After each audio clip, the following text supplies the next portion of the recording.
आगामी लोकसभा निवडणुकीच्या तारखांची घोषणा मार्चच्या पहिल्या आठवड्यात करण्यात येण्याची शक्यता सूत्रांनी व्यक्त केली आहे। सध्याच्या लोकसभेची मुदत 3 जून रोजी संपत आहे। लोकसभेची निवडणूक किती टप्प्यात आणि कोणत्या महिन्यात घ्यायची याचा निर्णय निवडणूक आयोगाने घेतलाय।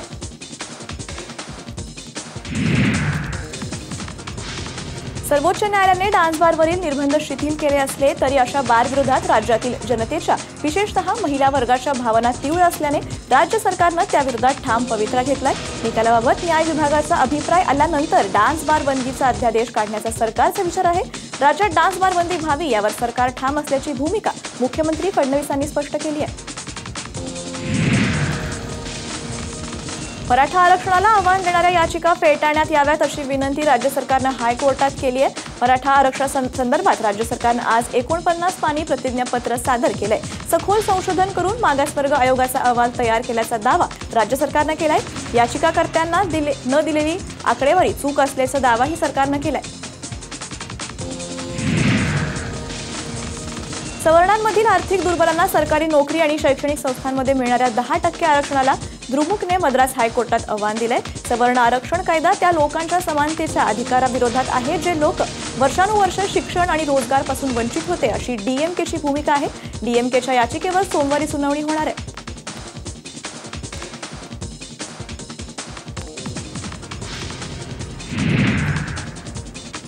लोकसभा निवडणुकीपूर्वी मोदी सरकार शेतकऱ्यांसाठी नवी योजना सुरू करण्याचा विचारत आहे। शेतकऱ्यांना आर्थिक मदत म्हणून दरवर्षी प्रति हेक्टर 15,000 रुपये दिले जाऊ शकतात।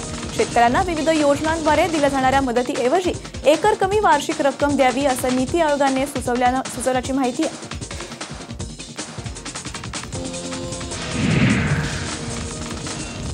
मध्य रेल्वेवरून दिल्लीला जाणाऱ्या राजधानी एक्सप्रेसला रेल्वे मंत्री पियुष गोयल आज शनिवारी छत्रपती शिवाजी महाराज टर्मिनसवर हिरवा झेंडा दाखवणार आहेत।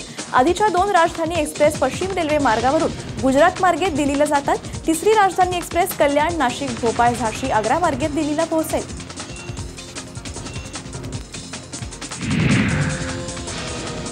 उद्या मध्य आणि पश्चिम रेल्वे मार्गावर मेगा ब्लॉक घेण्यात येणार आहे। मात्र हार्बर मार्गावर उद्या मेगा ब्लॉक घेण्यात येणार नाहीये।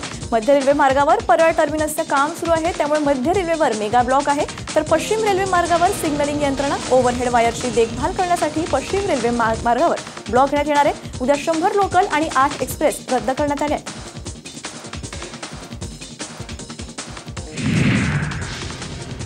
इंधन दरवाढीचा पुन्हा भडका उठलाय। पेट्रोल डिझेलच्या दरात वाढ झाली असून मुंबईत आज पेट्रोल 17 पैशांनी तर डिझेल 20 पैशांनी महागलंय। त्यामुळे मुंबईकरांना प्रति पेट्रोलसाठी 76 रुपये 35 पैसे तर डिझेलसाठी 68 रुपये 22 पैसे मोजावे लागतात।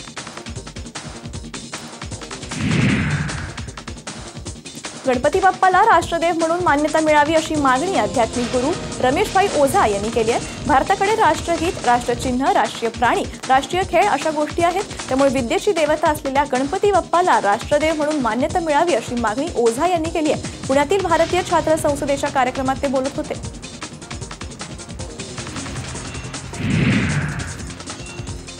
भय्यू महाराज आत्महत्या प्रकरणी इंदूर पोलिसांनी एका तरुणीसह 3 जणांना अटक केली आहे। अटक केलेल्यांमध्ये भय्यू महाराज यांचे विश्वासू सहकारी विनायक दुधाळे आणि शरद देशमुख यांचा समावेश आहे।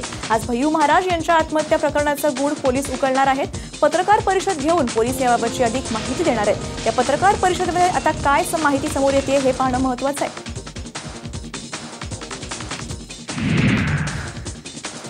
अवैध शस्त्रसाठा प्रकरणी धनंजय कुलकर्णीच्या न्यायालयीन कोठडीबाबत आज निर्णय होणार आहे। धनंजय कुलकर्णीच्या चौकशीसाठी त्याला पोलीस कोठडी मिळावी यासाठी सरकारी वकिलांनी अर्ज दाखल केलाय। क्राईम ब्रांचने धनंजय दुकानावर धाड टाकून 1,86,000 रुपये किमतीचे 170 प्राणघातक शस्त्र हस्तगत केले होते।